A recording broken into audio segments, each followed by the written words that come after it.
नमस्कार, राजपथ में आपका स्वागत है। आपके साथ मैं हूं आयुष सूर्यवंशी। कुर्सी की कुश्ती। इंडिया में पीएम पद का चेहरा कौन है, संयोजक कौन होगा, चेहरा कौन होगा, सीट शेयरिंग का फॉर्मूला आखिर क्या होगा? इन तमाम सवालों के जवाब तलाशने की कोशिश हो रही है, लेकिन तस्वीर साफ नहीं हो पा रही है। अपनी अपनी ढपली, अपना अपना राग। गठबंधन में कुछ ऐसा ही चल रहा है। कुर्सी किसकी होगी, दावेदारी किसकी होगी, पीएम पद पर कौन चेहरा होगा, उसको लेकर एक रेस मची है। कोई किसी से कम नहीं और दावे हो रहे हैं, हम एकजुट हैं।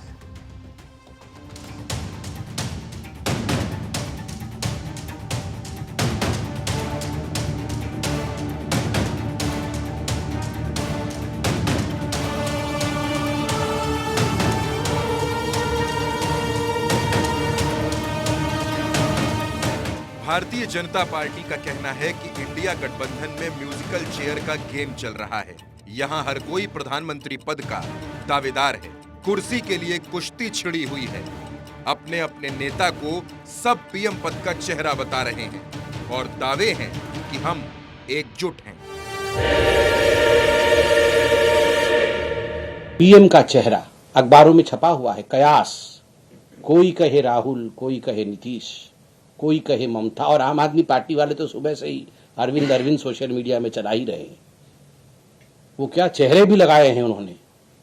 वो सुनने में आया है अरविंद केजरीवाल का चेहरा छोड़ दिया है उसमें, और कंप्लेंट किया है केजरीवाल जी ने, ये भी सुनने में आया है। तो ये चल रहा है, पीएम कौन बनेगा। आज मैं पूछना चाहता हूं, आप लोग सब हमारे मित्र हैं, टीवी पर कार्यक्रम आता है किस्सा कुर्सी का, सीएम की कुर्सी, पीएम की कुर्सी। देश में एक लोकतांत्रिक प्रक्रिया है जिसमें पीएम की एक कुर्सी होती है, चटाई नहीं होती है।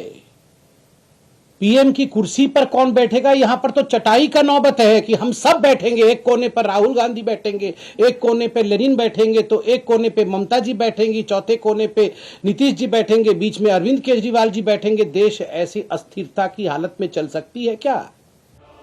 इंडिया गठबंधन की बैठक 31 अगस्त और 1 सितंबर को मुंबई में है। इस बैठक की मेजबानी शरद पवार और उद्धव ठाकरे कर रहे हैं और इस मीटिंग के कई एजेंडे हैं। कॉमन लोगो जारी करना, समन्वय समिति का गठन, सीट शेयरिंग का फॉर्मूला, साझा रैलियों का शेड्यूल। इस बैठक में 28 दलों के 63 नेताओं की मुंबई में जुटान है, जिसमें लोगों के साथ कई और मुद्दों पर भी बात होगी। साथ ही तैयारियों की समीक्षा भी होगी, जैसे मैनेजमेंट ऑफिस खोला जाएगा, रिसर्च विंग बनेगी, 5 से 10 प्रवक्ता बनेंगे, मीडिया और सोशल मीडिया टीम बनेगी, 2 से ज्यादा दलों वाले राज्यों में कोऑर्डिनेशन कमेटी बनेगी। गठबंधन के नेता भले ही एकजुट होने और दिखने के दावे कर रहे हैं, लेकिन हकीकत उससे बहुत अलग है, जो कई सवालों को जन्म दे रही है। इंडिया की कमान किसे मिलेगी? क्या संयोजक पद पर पेंच फंसा हुआ है? समन्वय समिति कैसे बनेगी? मुख्यालय कहां होगा? मोदी के खिलाफ चेहरा कौन होगा? अब इंडिया गठबंधन में शामिल बिग ग्राउंड स्टेट को जान लीजिए। उत्तर प्रदेश 80 सीटें, बिहार 40 सीटें, महाराष्ट्र 48 सीटें, पश्चिम बंगाल 42 सीटें, और इनको जोड़ने पर जो आंकड़ा बनता है वो है 210 सीटों का। सूत्रों का दावा है कि अखिलेश यादव ने तय किया है कि उत्तर प्रदेश में समाजवादी पार्टी 42 सीटों पर चुनाव लड़ेगी, जबकि 38 सीटें सहयोगी दलों को देगी। इंडिया गठबंधन में शामिल अखिलेश यादव ने दावा किया है कि यूपी में 80 सीटें हैं, इसलिए उत्तर प्रदेश बेहद अहम राज्य है। उत्तर प्रदेश में 80 सीटें हैं और उत्तर प्रदेश की बड़ी भूमिका है, इसलिए उत्तर प्रदेश की जनता, जिन लोगों ने धोखा दिया है जनता को, उनको 24 में बाहर करेंगे। जो 14 में आए थे वो 24 में चले जाएंगे। 2019 में अखिलेश यादव की पार्टी को 5 सीटों पर जीत मिली थी, लेकिन आजमगढ़ और रामपुर उपचुनाव में सपा को हार मिली। मौजूदा वक्त में सपा के सिर्फ 3 सांसद हैं। वहीं मुंबई में बैठक से पहले ही पोस्टर वॉर भी शुरू हो गया है। विपक्षी नेताओं का दावा है कि इंडिया गठबंधन से एनडीए के नेता घबरा गए। $1 billion हिंदुस्तान से अदानी जी की कंपनी के नेटवर्क के थ्रू अलग अलग देशों में गया और फिर वापस आया, और उस पैसे से अदानी जी ने जो उनकी शेयर प्राइस थी उसको बढ़ाया, इन्फ्लेट किया। तो ये सब जो हिंदुस्तान के जो एसेट्स हैं, जो पूंजी हैं, जो अदानी जी खरीद रहे हैं, वो इस पैसे से शेयर प्राइस को इन्फ्लेट करके खरीद रहे हैं। तो सबसे पहले सवाल उठता है, ये जो पैसा यूज किया जा रहा है ये किसका है? ये अदानी जी का है या ये किसी और का है? और अगर किसी और का है तो वो किसका है? हमारा प्राइमरी बात है कि हम इंडिया को बचाएं, देश को बचाएं। पीएम का चेहरा इंडिया होगा, पीएम का चेहरा इंडिया होगा। भारतीय जनता पार्टी और नरेंद्र मोदी देश के प्रधानमंत्री जी बहुत घबराए हुए हैं, और मैं समझता हूं कि जिस तरह से इंडिया गठबंधन मजबूत हो रहा है, प्रधानमंत्री इंडिया गठबंधन का बनेगा, प्रधानमंत्री इंडिया का बनेगा, अडानी का प्रधानमंत्री नहीं बनेगा। एकदम साफ है, जो सांप्रदायिक शक्तियां जो देश में दंगा फसाद कराने का काम करती हैं, भाई को भाई से लड़ाने का काम करती है, देश के संविधान पे जो खतरा है, जो लोकतंत्र पर खतरा है, उन शक्तियों से लड़ने के लिए हम लोग जो है एक हुए हैं।